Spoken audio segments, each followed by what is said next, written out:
A continuación, damos entrada a la conferencia Argumentación Clínica y el desarrollo de habilidades de pensamiento crítico en medicina, a cargo del doctor Giovanni García Castro, decano de la Facultad de Ciencias de la Salud de la Universidad Tecnológica de Pereira, médico egresado de la Universidad Tecnológica de Pereira, magíster en educación de la misma universidad, investigador asociado a MinCiencias y editor en jefe de la revista médica de Risaralda. Actualmente es candidato a doctorado en didáctica. Es un gusto contar con su presencia, doctor. Bienvenido. Bueno, muy buenos días. Primero que todo, agradecer a la ASCOFAME por haber permitido esta reunión, doctor Romero, el doctor Ortiz y a su equipo. Pues tener a todos estos expertos juntos, pues yo pienso que es una gran oportunidad. A todas las universidades y a las facultades que estamos aquí, pienso que lo que decía el doctor Duque inicialmente, poder hacer trabajos conjuntos y poder reunirnos y pensarnos como región, yo pienso que es fundamental para el desarrollo de todos. Hoy vamos a hablar acerca de argumentación clínica y el desarrollo de habilidades de pensamiento crítico, específicamente en medicina. En el 2019 estuvimos en el congreso de ASCOFAME en Cartagena y pienso que se nos quedó, o al menos quisiera resaltar esta idea que dice: la adquisición de conocimientos y el desarrollo de habilidades cognitivas de orden superior son el fundamento las bases que sustentan la construcción de los programas de formación de talento humano en salud.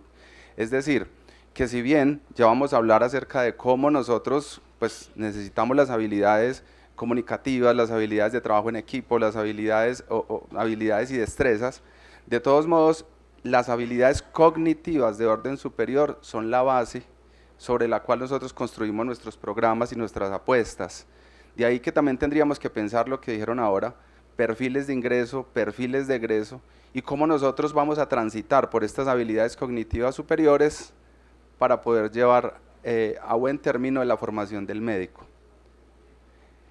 Para ello, entonces, las universidades participan, digamos que activamente. Fíjense ustedes, aquí ponemos como en una balanza varias cosas que nosotros todos lo hacemos en nuestras facultades, como por ejemplo entender las necesidades del contexto, como comprender el fenómeno de salud y enfermedad. Ese fenómeno de salud y enfermedad que le queremos dar nosotros todos nos empeñamos en hacer definiciones: qué es salud, qué es enfermedad, cómo nosotros permeamos y transversalizamos ese fenómeno de salud y enfermedad, pero pareciera que lo fundamental es comprender ese fenómeno. Lograr perfiles integrales, ya lo hemos dicho, lo seguiremos diciendo: el perfil integral, el ciudadano integral que queremos formar como médico, y las demás que ustedes ven ahí. Y estas se enmarcan pues en una apuesta común, una apuesta colectiva que hemos hecho desde el 2017, que sería pues este consenso. Creo que esta diapositiva va a salir en todas las presentaciones, y es porque todos lo tenemos como una guía común.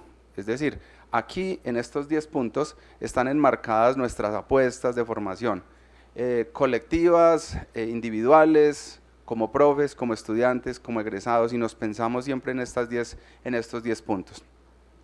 Pero diría yo entonces que hay situaciones o hay cosas que transitan por los 10. En este caso, por ejemplo, el pensamiento crítico está en los 10, ¿cierto? Entonces, si yo digo, por ejemplo, enseñanza integrada de las ciencias, ¿cierto? ¿Quién se piensa un científico que no tenga pensamiento crítico? O profesionalismo, o aprendizajes transformadores o transformativos. Tenemos que desarrollar personas, médicos con pensamiento crítico. Y entonces tendríamos que ir a pensar cómo nosotros formamos o propiciamos el pensamiento crítico, porque una cosa es decirlo y otra cosa es que eso se logre. Entonces, por aquí les traigo un ejercicio que pues creo que todas las universidades y todas las facultades lo hacen. Nuestra universidad, por ejemplo, pues ha cambiado, digamos que su manera de ver cómo cómo nuestro currículo se relaciona con la sociedad, con las necesidades incluso del que se está formando, ¿sí? O sea, las expectativas del estudiante y cómo eso realmente se cumple o no. ¿Qué es lo que ofrecemos nosotros al estudiante de pre y posgrado? Le ofrecemos unas expectativas, ¿será que eso sí se cumple? Entonces, por ejemplo, para nosotros es claro que nuestro médico general debe tener un conocimiento científico disciplinar, es decir, los contenidos que llenan nuestros currículos y nuestros planes de estudio están pensados para que se desarrollen unos conceptos científicos basados precisamente en esa experiencia, pero también en ese, se me olvidó la palabra, medicina basada en la evidencia. Muchas gracias. Entonces, era para ver si estaban poniendo cuidado. Entonces, esa evidencia científica pues está ahí arriba, como, bueno, digamos que la pusimos ahí encima, pudiera ser que no esté encima, sino que esté a un lado, porque a un lado están las otras, habilidades motoras específicas, ¿cierto? Los procedimientos que hacemos, habilidades comunicativas, trabajo colaborativo o trabajo en equipo, y la conciencia o la metacognición y la ética o el actuar. ¿Y qué queremos desarrollar con esto? Pues pensamiento crítico, comprensión del contexto, una cosa fundamental, la resolución de problemas específicos, que no solamente son los problemas médicos, sino que también son los problemas del cotidiano. Digamos que nuestro médico tiene que conocer, se va al rural y tiene que saber diagnosticar la apendicitis y saber qué hacer con ella, pero también tiene que entender el contexto y resolverle el problema al paciente y a su familia. Es probable que su familia haya que remitir el paciente y que la familia no tenga dinero, que no haya para dónde remitirlo, que la familia no encuentra un lugar, que no hay cama. Esos problemas los debe saber resolver el estudiante, en este caso el médico, y tomar decisiones acertadas. La toma de decisiones pareciera que es una competencia que se debe lograr, pero se logra lentamente y a veces se termina el currículo y se termina la carrera y no se alcanza a lograr del todo.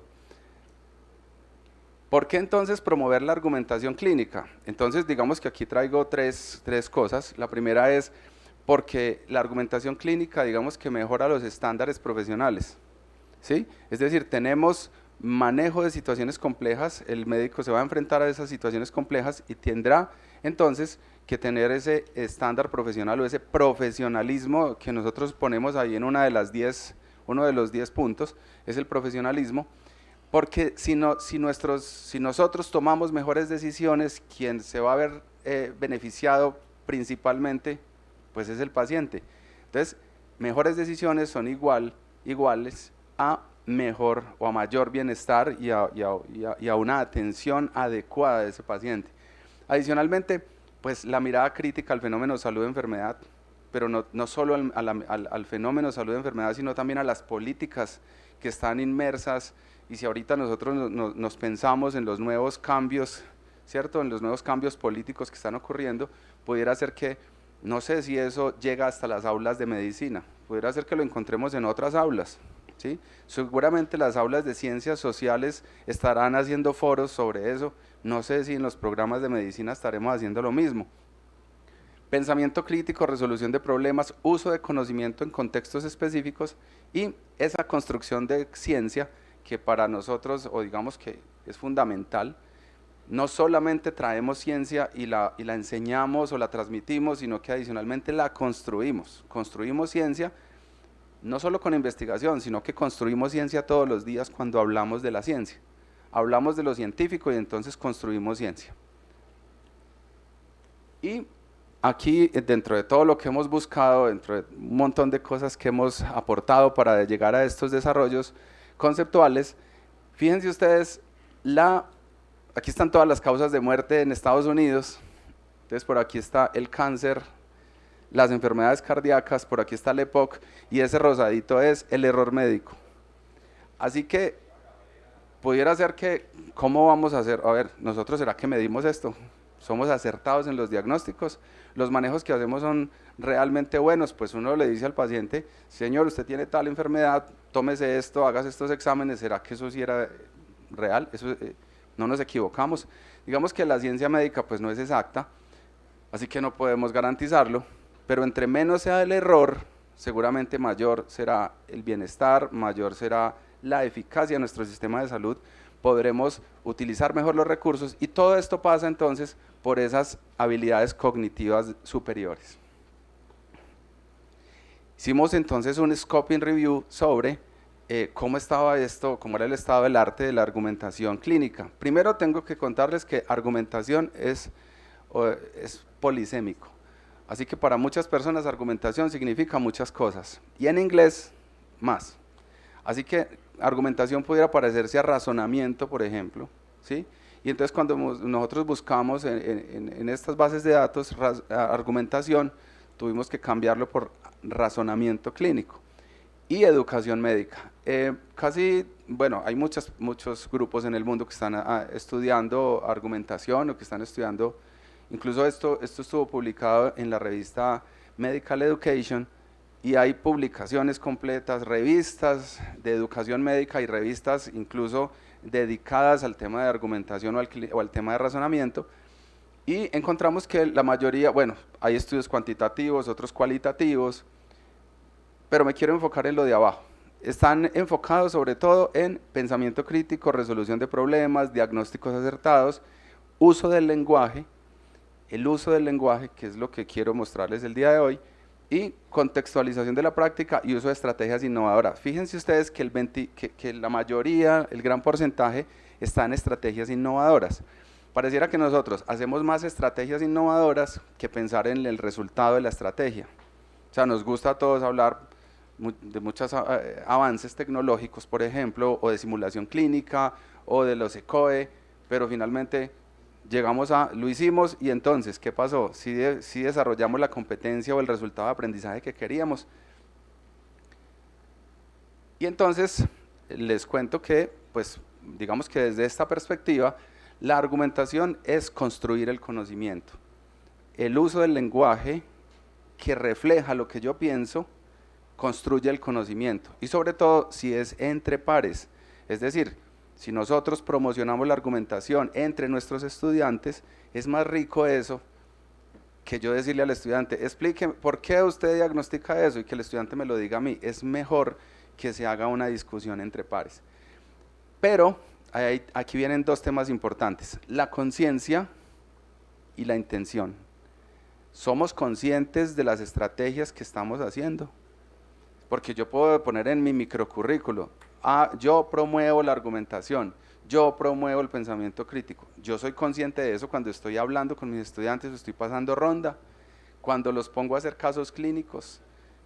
Tendría que pensarse a ver si soy consciente y si hay una real intención de lo que yo estoy haciendo y si va dirigida a este desarrollo de estas habilidades.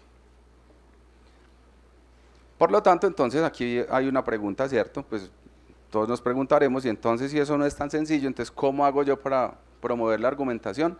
Digamos que lo primero es tomar conciencia. Yo, como profesor, nosotros como colectivo y como los que hacemos los currículos y como los que pensamos cuál debería ser nuestro perfil, tomar conciencia, deberíamos ser conscientes de que esto es una necesidad y que atravesando, digamos que haciendo transversal el tema argumentativo, el tema de pensamiento crítico, pues hacemos, digamos que podemos afectar no solamente uno, ni dos, ni tres asignaturas, sino todo el proceso formativo.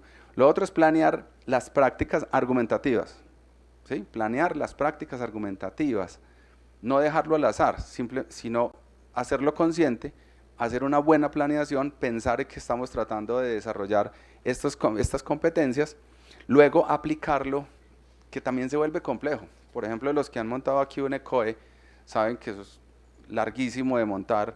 Después es casi todo el día, mejor dicho, eso es un día completo, desde las 6 de la mañana hasta las 8 de la noche, pasando 20 internos, y es complejo montar un ECOE. Ahora, ¿cómo voy a aplicar yo estas estrategias que estoy pensando?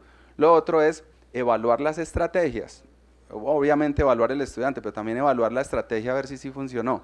Y finalmente, pensar en la inclusión del currículo, hacerlo explícito, o sea, que en el currículo quede explícito eso que estamos haciendo, que estamos promocionando ese tipo de habilidades. ¿Cómo entonces hacerlo? Cierto, hay muchas, aquí le traje algunas, todos ustedes son conocedores de ellas. Problemas auténticos, trabajamos con problemas auténticos porque pasamos ronda en los hospitales donde hay enfermos auténticos con enfermedades de verdad y con manejos de verdad. Entonces nosotros trabajamos, digamos que eso es una buena oportunidad, pero realmente aprovechamos el paciente y el caso para promocionar esto. Debates bioéticos, esto es, digamos que una gran oportunidad que nosotros tenemos, no solamente en la práctica, sino también en la práctica clínica, sino también en las ciencias básicas, en las ciencias de salud pública, en medicina comunitaria, aprendizaje basado en problemas, juegos de rol, comparación de protocolos, lo hacemos frecuentemente, ¿cierto? El protocolo es americano, el protocolo europeo, el protocolo, ¿sí? Juntas de decisiones y también lo que hacemos entonces con, por ejemplo, con los estudiantes que pasan ronda, que están en el hospital, que es la evaluación en el sitio de trabajo, en el sitio de práctica. Finalmente, ¿cómo evaluar la argumentación clínica? Bueno, aquí les traigo unos enunciados que son mucho más complejos de lo que parecen, pero yo podría decir, bueno, ¿cómo evalúo yo si el estudiante está argumentando bien? Podría ser evaluando su estructura argumentativa, y eso entonces me lleva a los modelos argumentativos. Tendríamos que pensar en estructuras de argumento, cuál estructura argumentativa es realmente deseable, o las maneras en que se argumenta, que es diferente porque aquí hablamos de los modos, y entonces ahorita también de la multimodalidad, ¿cierto? De lo que tiene que ver con las nuevas tendencias de argumentar o de interactuar. La abstracción. ¿Qué tan abstracto es el discurso de mi estudiante? ¿Qué tan abstracto? Fíjense ustedes, pasaríamos de lo concreto a lo abstracto. Eso sería lo deseable. ¿Y qué tan complejo? Es decir, ¿qué tan complejos son sus conceptos? Y eso podría referirse, por ejemplo, o estudiarse desde lo denso, desde lo denso del lenguaje, que podríamos llamar, o que llamamos densidad semántica argumentativa. Esto era lo que les queríamos traer. Digamos que esto es un objeto de estudio y de reflexión que tiene que pasar por los equipos curriculares, por los equipos de los programas, por las salas de profesores, incluso involucrar los estudiantes, involucrar los egresados, y todos lo hacemos, ¿cierto? Todos hacemos comités integrados por muchas personas, pero deberíamos empezar a ponerle el foco, digamos que a las habilidades cognitivas superiores, y hacerlo explícito para todos. Muchas gracias.